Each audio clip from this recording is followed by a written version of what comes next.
Commander stood on the bridge of the UNS Defiance and watched her people die. Through the massive viewing screen, she could see the burning remains of humanity's last defensive line. Ships that had taken years to build were breaking apart in seconds.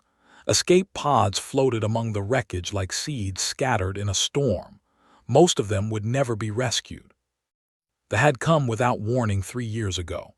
They appeared at the edge of human space with a fleet so large that sensors could not count them all. They did not ask for peace. They did not demand surrender. They simply began to consume. World after world fell to their hunger. They stripped planets of every resource, leaving behind nothing but dead rock floating in the void. Had fought them at Station. She had fought them at New Singapore. She had fought them at the Mars defense grid. Every time humanity lost. Every time more people died. And now she was watching the final major fleet burn. "Commander," said Lieutenant Park, his voice shaking, "they are breaking through the center line. Admiral's flagship is gone." Closed her eyes for just a moment. James had been her mentor. He had taught her everything about command. Now he was atoms scattered across space. "Pull our remaining ships back to Earth," she ordered. "There is nothing more we can do here." The Defiance turned away from the battle. Behind them, the screams of dying crews filled the communication channels until, one by one, they went silent. 3 weeks later, stood in an underground bunker deep beneath the Swiss Alps. The High Council of Earth had gathered here because every other command center had been destroyed. The room was cold and gray, filled with tired faces and broken spirits. Admiral, the oldest military leader still alive, stood before a holographic display of the solar system. Red dots representing ships were spreading across it like a disease. "Our situation is simple," said. His voice was calm, but his hands were shaking. "We have 412 combat-capable ships remaining. They have approximately 2 million vessels approaching our system. At our current rate of loss, humanity will cease to exist within 11 months. Nobody spoke. What was there to say? They had tried every weapon, every strategy, every desperate plan. Nothing worked. They adapted to everything humanity threw at them. Their ships healed damage within minutes. Their weapons cut through human shields like they were made of paper. "We cannot win a military victory," continued. "We must consider alternatives." "What alternatives?" asked President of the United Earth Government. "Surrender. They do not accept surrender. They do not take prisoners. They simply consume." "Then we hide," suggested another council member. "Send colony ships to the far edges of the galaxy. Save who we can." "They would find them eventually," said, speaking for the first time. "They found every hidden base we built, every secret colony. They will not stop until we are gone." The room fell silent again. Outside, billions of people were looking up at the stars and wondering if tomorrow would be their last day. Children were asking their parents why the sky was so frightening now, and no one had answers. The door to the council chamber opened. A man walked in, escorted by 2 security guards. He was old, with white hair and dark skin covered in wrinkles. He carried a tablet computer clutched to his chest like it was precious. "Who is this?" demanded Admiral. "My name is Doctor," the old man said. "I am a linguist. I have spent the last 40 years studying the beacon." Knew about the beacon. Everyone did. It had been found buried deep beneath the surface of Mars in 2089, long before she was born. It was clearly artificial, clearly ancient, and clearly not made by humans. Scientists had studied it for centuries without understanding its purpose. It had become a symbol of the great mystery of the universe, proof that humanity was not alone, even if whoever built it was long gone. "Doctor," President said, "this is not the time for academic discussions. We are facing extinction." "That is exactly why I am here," replied. He walked to the holographic display and connected his tablet. The image of the solar system was replaced by images of the beacon. "I believe the beacon is a communication device, a way to call for help." "Call who?" asked Admiral. The builders are dead. They have been dead for millions of years. Perhaps not, said. Look at this. He showed them symbols carved into the beacon's surface, strange shapes that had puzzled scientists for generations. I could never decode these symbols using any algorithm or computer program, explained. But last month I realized something. These symbols are not a language in the way we understand language. They are emotional markers. They communicate feelings, not words. And the feeling they communicate is this: hope. They are an invitation, a promise that if anyone ever needs help, help will come. This is fantasy, said one of the generals. We cannot base our survival on ancient fairy tales. What else do we have? Asked. The room went quiet. I am not promising salvation. I am not promising anything. But the beacon has a transmitter at its core, a transmitter that has never been activated because we never knew how. I believe I can activate it now. And if I am right, if someone is listening, then we have a chance. If I am wrong, we lose nothing. We are already dead. Looked at the old scientist. His eyes were bright with desperate hope. She had seen that look before, in the faces of soldiers making their last stand. It was the look of someone who refused to surrender even when surrender was the only logical choice. Do it, she said. Admiral turned to her. Commander, you do not have the authority to make that decision. Then give him the authority, replied. What is the alternative? We sit here and wait to die. We watch our children be consumed by monsters. At least this way we are doing something. At least this way we are fighting. President stood slowly. She was an old woman, elected in peacetime, never expecting to lead humanity through apocalypse. But there was steel in her eyes. Doctor, she said, you have my authorization. Do whatever you need to do. Activate the beacon. Nodded. I will need resources, a ship, a team. You will have everything, promised. Commander, you will escort Doctor and protect his mission. This is now humanity's highest priority. Saluted. Understood, President. As the council meeting ended, walked beside through the gray corridors of the bunker. Above them, billions of humans lived their last days in fear. Around them, the machinery of war ground on toward inevitable defeat. Do you really believe this will work? Asked quietly. Was silent for a long moment. I believe that humanity deserves a chance, he finally said. I believe that we are not meant to die like this, forgotten and alone in the darkness. And I believe that whoever built the beacon knew something we have forgotten. They knew that the universe is vast and terrifying, but it is not empty. There are others out there, and maybe, just maybe, they will answer when we call. Looked at the old man and felt something she had not felt in months. It was small and fragile, easily crushed, but it was there. Hope. Then let us make that call, she said, and pray that someone is listening. The research vessel Galileo floated in the darkness of the asteroid belt, hidden among millions of tumbling rocks. It was a small ship not designed for combat, but that was the point. The hunted warships. They ignored small vessels that posed no threat. At least they had so far. Commander stood in the cargo bay that had been converted into a laboratory. The beacon sat in the center of the room, surrounded by cables and monitoring equipment. It was smaller than she had expected, about the size of a car. Its surface was smooth and black, covered in those strange symbols that doctors said were emotional markers. Looking at it, felt something strange, a warmth in her chest, a sense of comfort she could not explain. How long until you can activate it? She asked. The old scientist was bent over a computer terminal, his fingers moving across the keyboard. Dark circles under his eyes showed he had not slept in days. Neither had anyone else on the ship. I do not know, admitted. The activation sequence requires specific emotional frequencies. The beacon does not respond to commands. It responds to feelings. I need to find the right combination of hope, desperation, and courage to trigger the transmitter.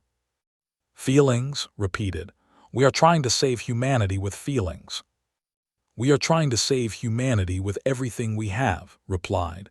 Our weapons failed. Our strategies failed. Perhaps it is time to try something different. Could not argue with that. The door to the laboratory opened, and a young woman walked in.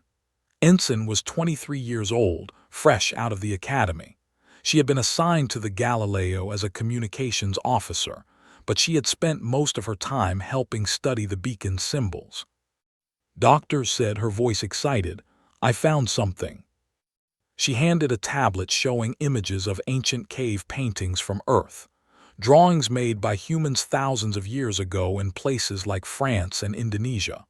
Looked at them, then looked at the beacon, and his eyes went wide. "These patterns," he whispered, they match the symbols on the beacon." "How is that possible?" asked.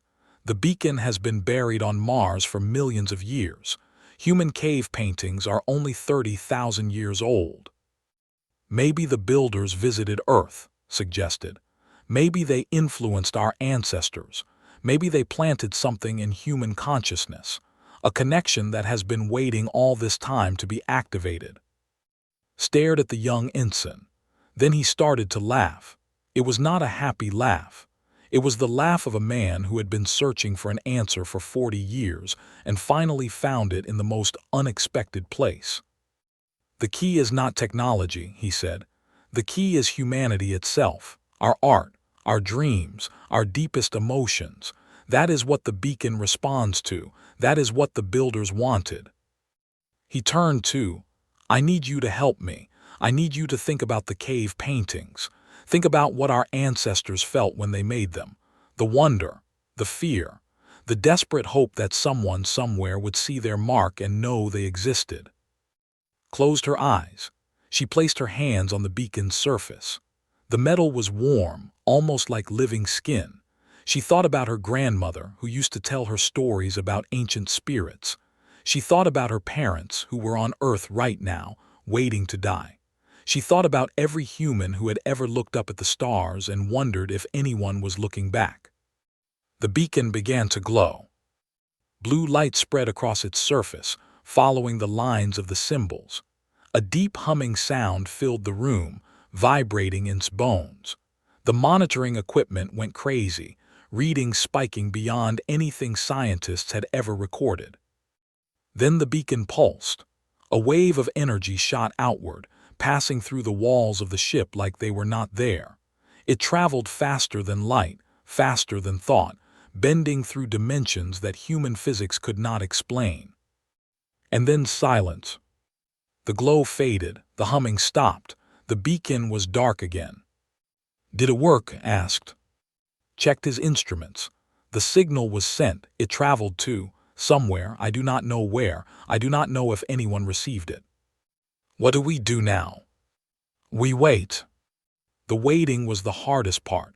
Days passed. They continued their advance toward Earth. Reports came in every hour, each one worse than the last. The outer colonies had been consumed. The defense stations around Jupiter had fallen. The enemy fleet was now entering the inner solar system. On Earth, panic spread. Some people rioted. Others prayed. Many simply held their families close and tried to find peace in their final days. The government broadcast messages of calm that no one believed. Spent her time training what crew she had. If the beacon's call went unanswered, they would join the final battle for Earth. They would die fighting. It was all they could do. Sat by the beacon every day, her hands on its surface, hopping to feel something. Some sign that their call had been heard. But the ancient device remained silent. "Maybe no one is out there," she said one night, her voice hollow. "Maybe the builders died long ago like everyone said. Maybe we are alone." Sat down beside her. The commander was not good at comfort. She was good at fighting, at commanding, at making hard decisions. But looking at this young woman's face, she tried. "When I was a child," said, "my mother told me a story about sailors lost at sea. They had no food, no water, no hope. But every night they lit a small fire on their raft. Not because they thought anyone would see it, but because the fire reminded them that they were still alive, that they had not given up." She put her hand on shoulder. "The beacon is our fire.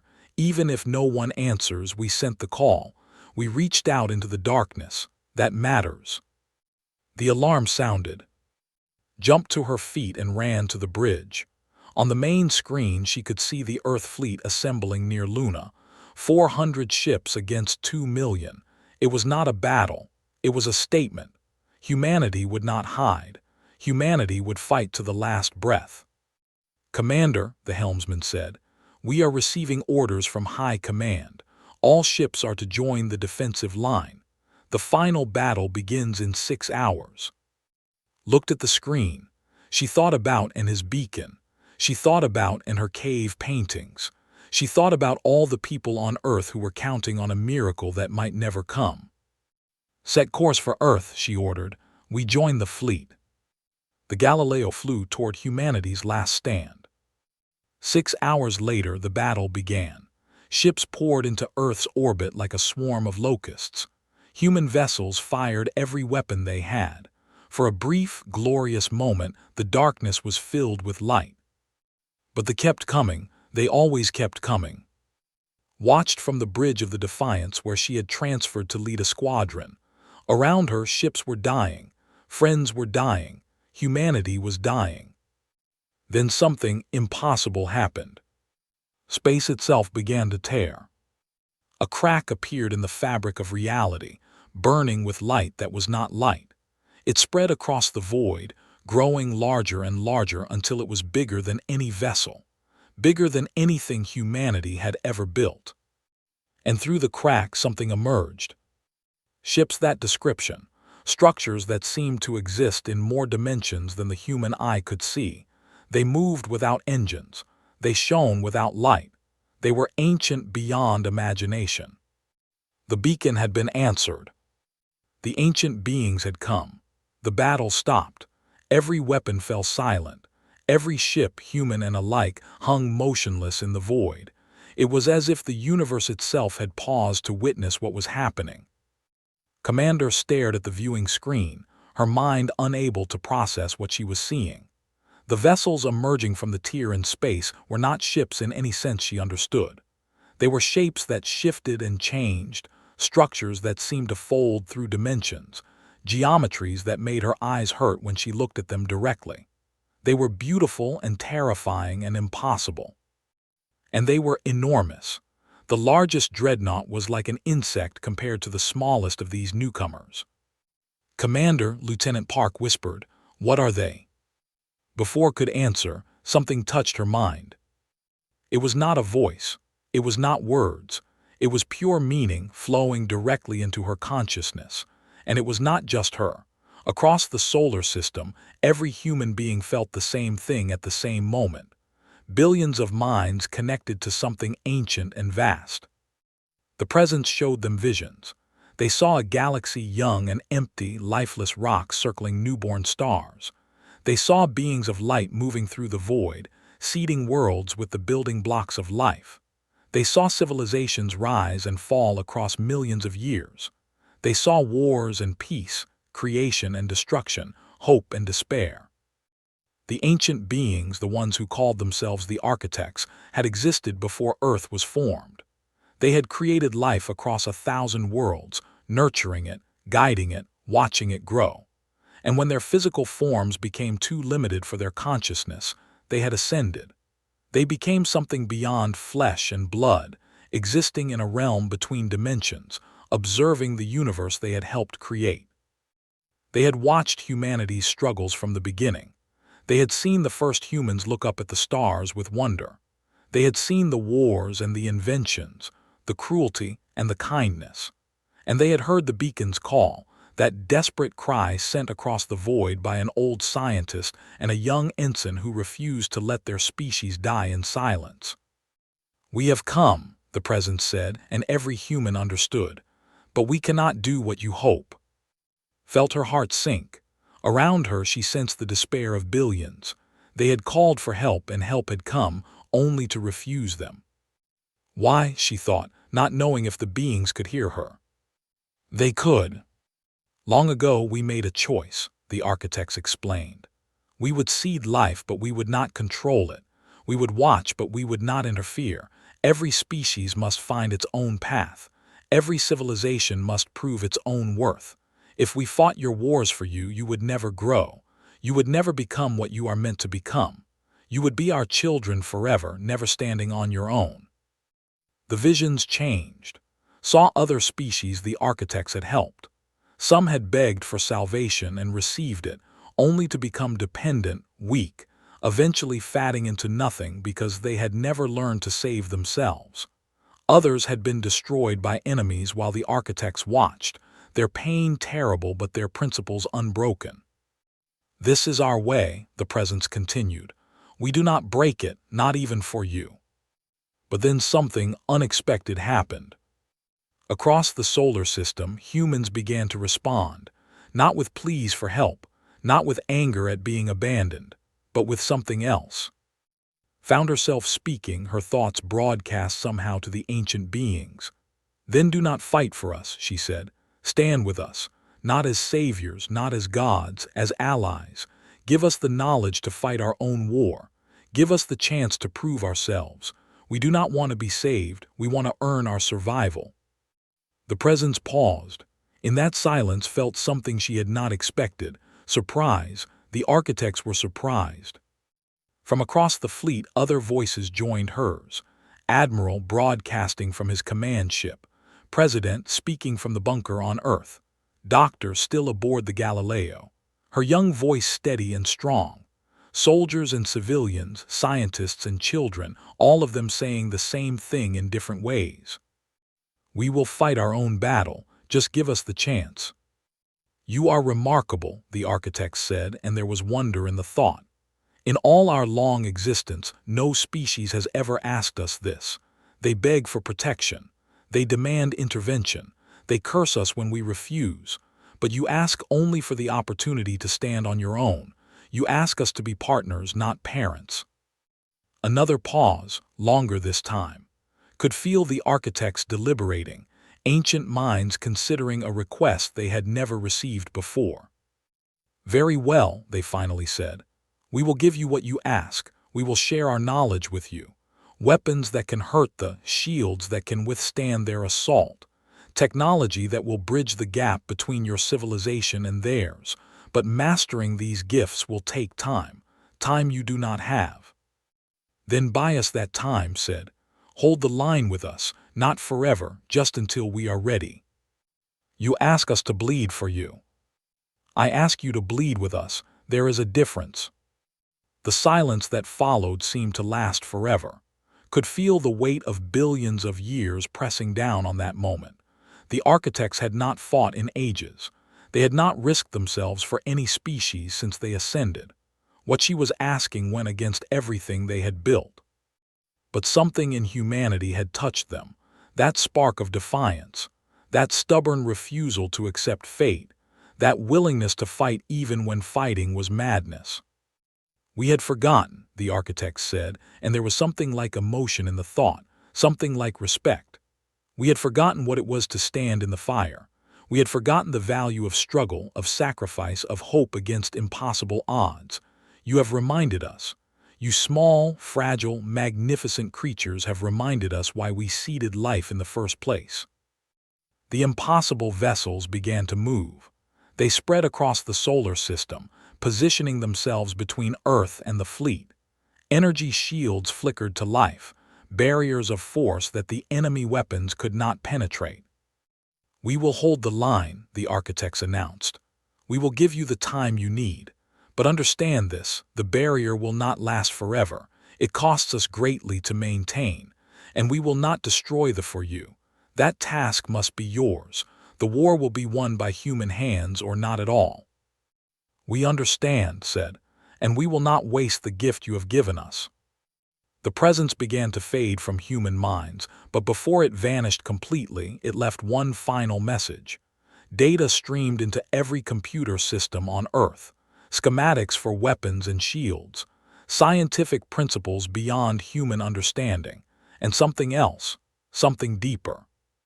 Knowledge about themselves. Doctor was the first to understand what he was seeing. They were not evil.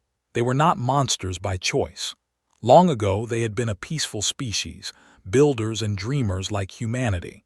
But a parasitic entity had infected their collective mind, twisting them into the destroyers they had become. They were victims as much as villains, trapped in eternal torment, forced to consume and kill against their true nature. The war did not have to end in annihilation. It could end in liberation. But that would require humanity to do something even harder than destroying an enemy. It would require them to save one. Looked at the barrier surrounding the inner solar system, at the architect vessels hovering like silent guardians, at the frozen fleet waiting beyond. She thought about what lay ahead, the months of work, the desperate preparations, the final battle that would determine the fate of two species. And she smiled. "Let us get to work," she said. "We have a war to win." The months that followed were the most difficult in human history, but they were also the most remarkable.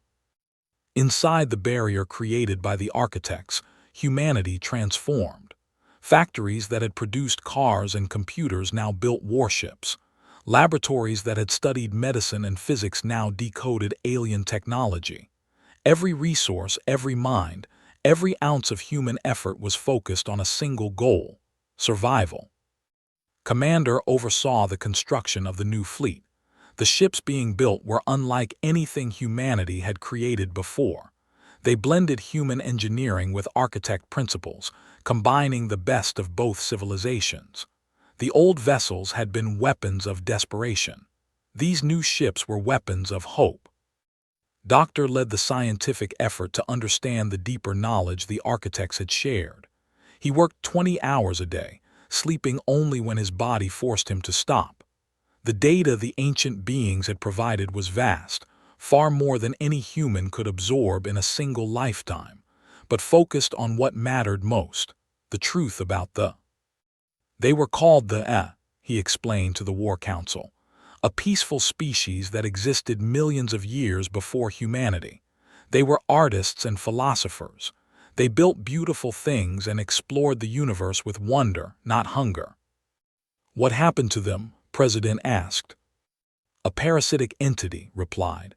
"We do not know where it came from, perhaps from another dimension, perhaps from the spaces between stars, but it found the air and infected their collective mind. It twisted their nature, turned their curiosity into hunger, their creativity into destruction. The we have been fighting are not the true species. They are prisoners in their own bodies, forced to consume and kill while their true selves scream in silence." Admiral leaned forward. "Are you saying we should feel sorry for them? They have killed billions of our people." "I am saying we have a choice," answered. "We can destroy them utterly, wipe out an entire species because of what was done to them, or we can try to free them, remove the parasite, give them back their minds." "Is that even possible?" "The architects believe it is. The parasite exists at the center of the collective consciousness, a nexus point that connects all their minds. If we can reach that nexus and somehow break the parasite's hold, the entire species could be liberated at once." Study the tactical displays showing the fleet. 2 million ships, all connected to a single point of control. It was a weakness, but exploiting it would require getting through those 2 million ships first. "Even with our new weapons," she said, "we cannot fight our way to the nexus. The losses would be too great." "We need a different approach," agreed. "We need someone who can interface with the mind directly, someone who can reach the nexus not through force but through connection." Everyone looked at Ensign. The young woman had become central to humanity's preparations in ways no one had expected. When she touched the new hybrid technology, it responded to her in ways it responded to no one else. The architects had noticed this and found it fascinating. They said she carried a resonance, a frequency that bridged the gap between human consciousness and something older, deeper. "Me," said her voice small. "You activated the beacon," reminded her. "You connected with something ancient and made it respond to human need. Perhaps you can do the same with the." "But I do not know how I did it. I just felt things. I thought about my family, about humanity, about hope." "That is exactly what we need," said. Not a weapon, a bridge. Over the following weeks, trained. The architects themselves guided her, teaching her to expand her consciousness to reach beyond the limits of her single mind. It was frightening and painful. Sometimes she lost herself for hours, drifting in spaces that had no names. But each time she came back stronger. Meanwhile, prepared for war. She trained pilots in the new ships, pushed them harder than any commander had pushed soldiers before. They ran simulations day and night, learning to fight with weapons that actually worked. For the first time since the war began, human pilots were winning their simulated battles. It was not much, but it was something. The barrier began to weaken. The architects had warned them this would happen. Maintaining the shield cost them energy they had not spent in millions of years. They were weakening, and they could not hold forever. "How long?" asked the architect presence one night, standing alone on the observation deck of her new flagship, the UNS Phoenix. "Weeks," came the answer in her mind. "Perhaps days. They are adapting as they always do. They are finding ways to stress the barrier to drain our strength faster." "Will you survive this?" A pause. "Some of us will not. We accepted that possibility when we chose to stand with you." Felt a surge of emotion. These ancient beings who had watched the universe for billions of years were sacrificing themselves for a species they had only just met. Why? "You asked us to stand beside you," the architect said, sensing her thoughts. "Not behind you, not in front of you, but beside you. In all our existence, no one had ever treated us as equals. You saw us not as gods to worship or forces to fear, but as allies to respect. That meant something to us. It still does. I do not know how to thank you. Win the war, free the prove that our faith in humanity was justified. That is thanks enough." The final council meeting before the battle was held in the war room of the Phoenix. Stood before a display showing the fleet humanity had built, 800 ships, each one carrying weapons and shields that could actually hurt the enemy. It was still less than 1% of the force, but it was more than they had ever had before. Presented the plan. The main fleet would engage drawing their attention and creating chaos. A small strike team, led by an especially designed prototype vessel, would slip through the battle and reach the Nexus. Once there, would attempt to connect with the mind and break the parasite's control. "What if it does not work?" Admiral asked. "Then we die fighting," replied. "But we die having tried everything. We die human." Stood at the back of the room, looking small and young and terrified. Walked over to her. "I know you are scared," the commander said quietly. "I am scared too, but I have seen what you can do. You activated the beacon when no one else could. You bridge gaps that should be impossible. If anyone can reach it is you. What if I fail?" "Then you fail, but you will fail trying to save a species, not destroy one. You will fail reaching for hope, not giving in to despair. That is the human way. We do not win because we are strong. We win because we never stop trying." Took a deep breath. When she looked up, her eyes were clearer. "I will do my best," she said. "That is all any of us can do." The barrier fell the next morning. The architects sent one final message to humanity as their shields collapsed. "We have given you everything we can. The rest is up to you. Show the universe what humans are made of."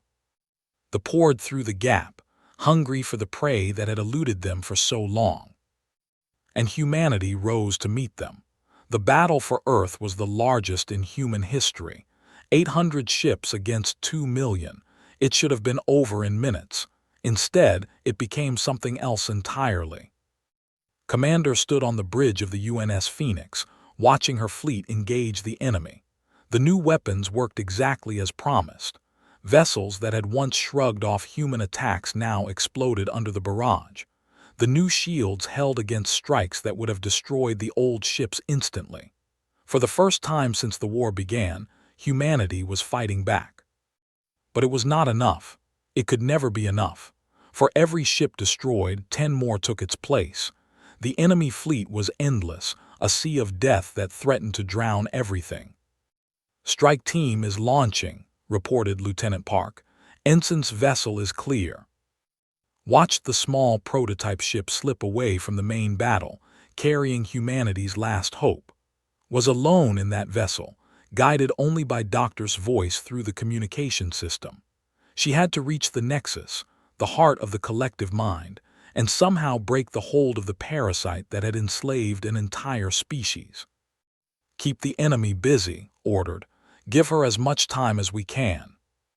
The Phoenix dove into the heart of the formation, guns blazing. Around it, human ships fought with a fury that surprised even their own crews. They had been running for 3 years. Now they were finally standing their ground, and it felt good. Flew through the chaos, her small ship dancing between explosions and debris. The prototype was designed for speed and stealth, not combat. Its only weapon was herself. His voice crackled through her communicator. The nexus should be at the center of their formation. A biological structure, not a ship. You will know it when you see it. "I see a lot of things," replied, her hands tight on the controls. "Most of them want to kill me." "Focus on the feeling. Remember what the architects taught you. Reach out with your mind, not your eyes." Closed her eyes for a moment, trusting her ship's automatic systems to keep her alive. She expanded her consciousness the way the architects had shown her, pushing beyond the limits of her single mind. And she felt it, a pulse of pain and hunger and despair coming from somewhere ahead. The collective mind, crying out in eternal suffering. "I feel them," she whispered. "They are in so much pain." Follow that feeling, find its source. She flew deeper into the enemy formation. Ships passed around her, too focused on the main battle to notice one small vessel. Or perhaps something else was happening. Perhaps on some level, wanted her to succeed.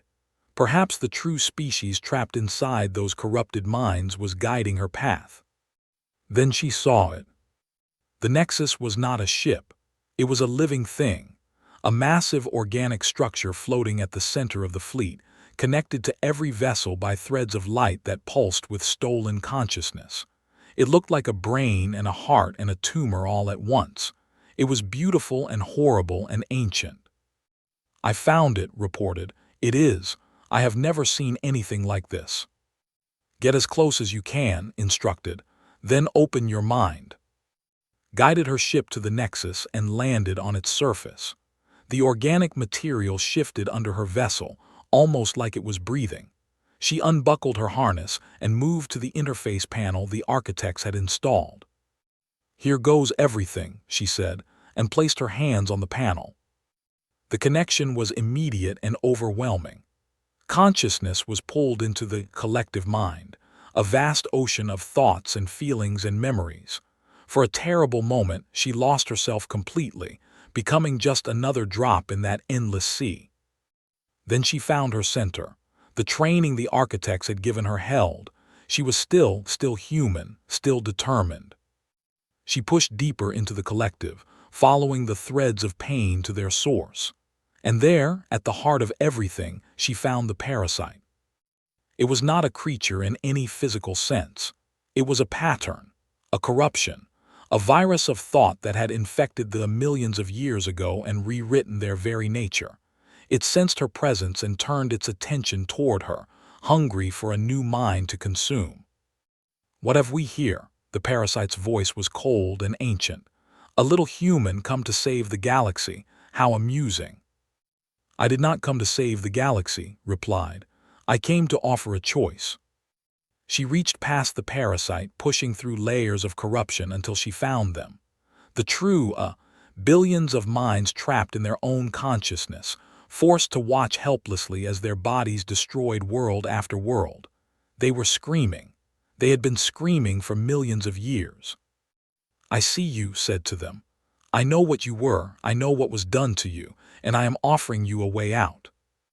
"They cannot hear you," the parasite sneered. "They are mine. They can hear me. They have always been able to hear. They just needed someone to speak." Poured herself into the connection.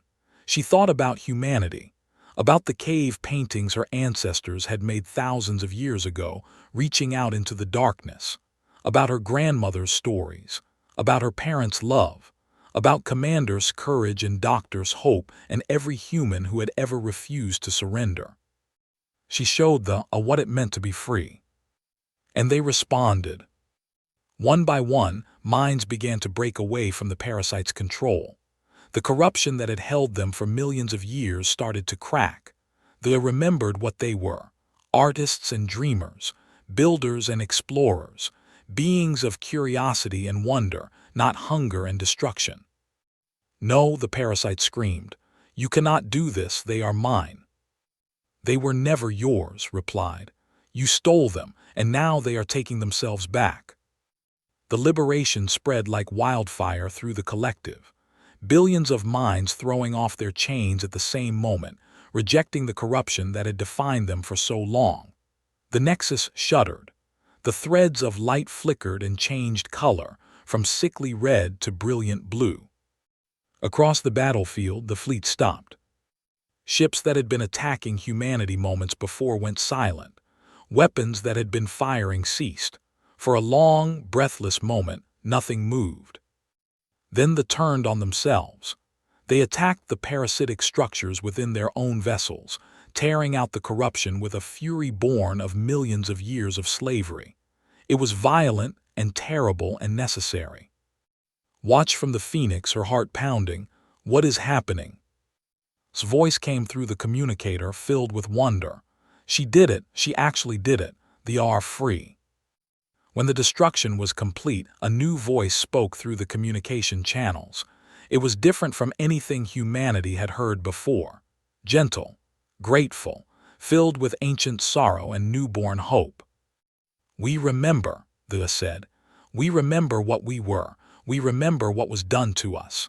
And we remember that you came to save us when you could have destroyed us." Took a deep breath. "We chose mercy. We chose hope. That is what humans do."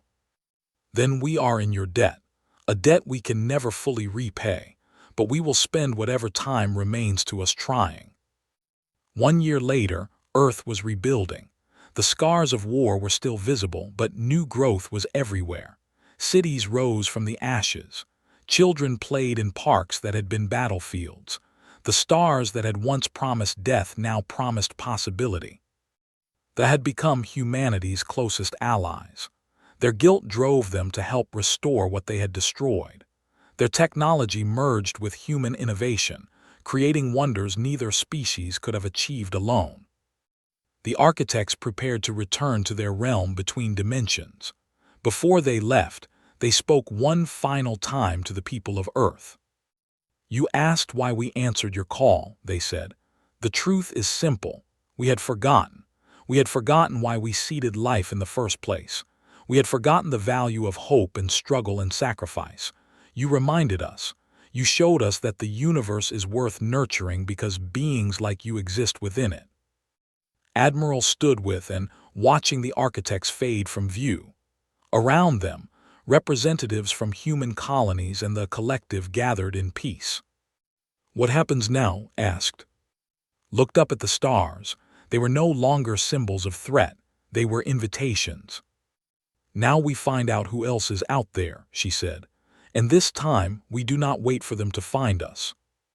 Humanity stepped into the galaxy, not as conquerors, not as victims, but as something far more powerful.